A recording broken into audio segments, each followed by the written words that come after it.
The excavation team saw a pipe going underground in the middle of a dense forest.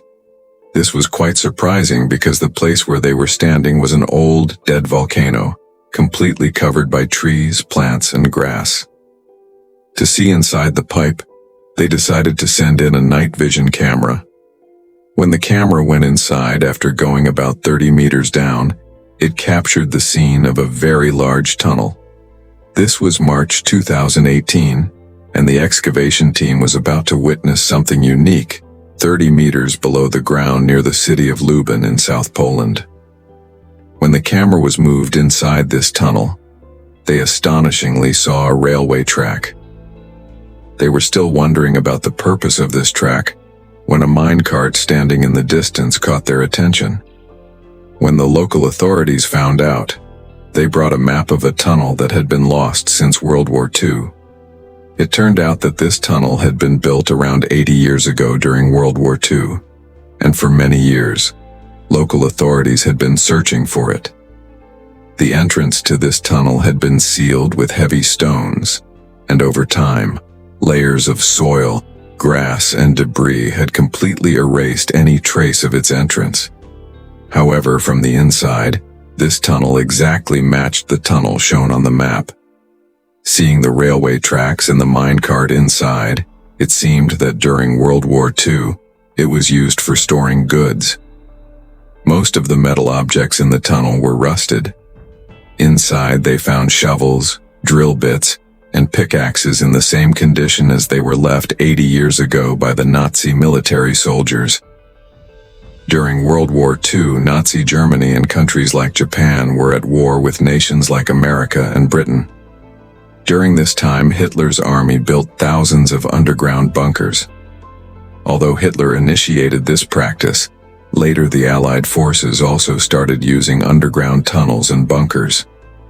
During World War II, bunkers held significant strategic importance, serving both defensive and offensive purposes. Some were built to protect against enemy attacks, while others were used to launch attacks on the enemy.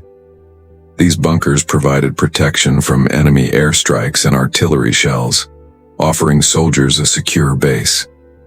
Defensive bunkers were designed on the front lines to withstand enemy attacks such as Germany's Atlantic Wall, which acted as a strong barrier against Allied forces' assaults. Some bunkers were used for planning, where commanders secretly managed their operations. So many underground bunkers and war rooms were constructed during World War II that it is impossible to count them today. Thousands still remain buried underground because they were never rediscovered.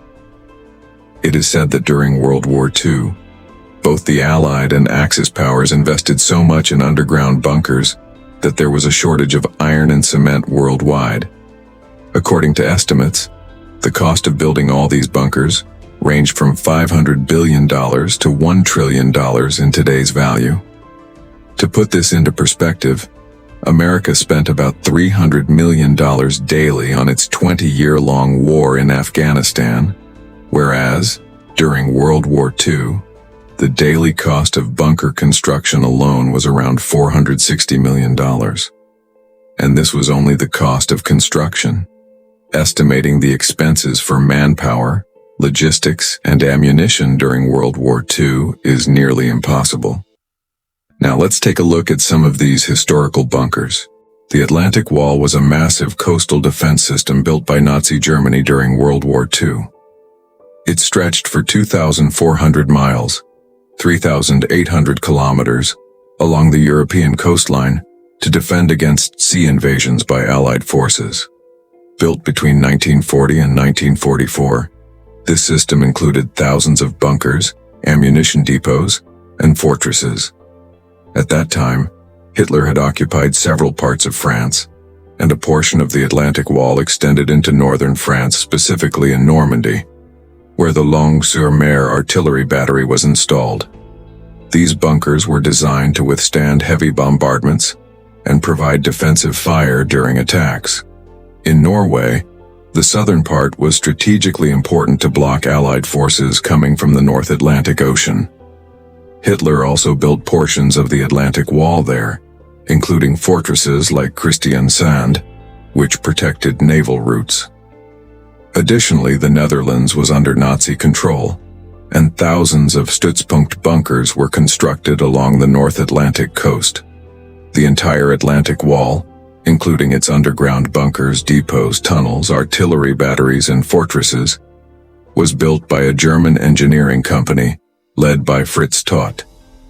More than 260,000 workers, most of whom were prisoners, were forced to construct these structures within just 2 to 4 years.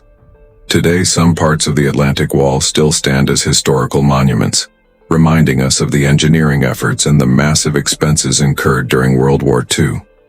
When Hitler built the Atlantic Wall, the Allied powers had no idea how difficult it would be to breach it.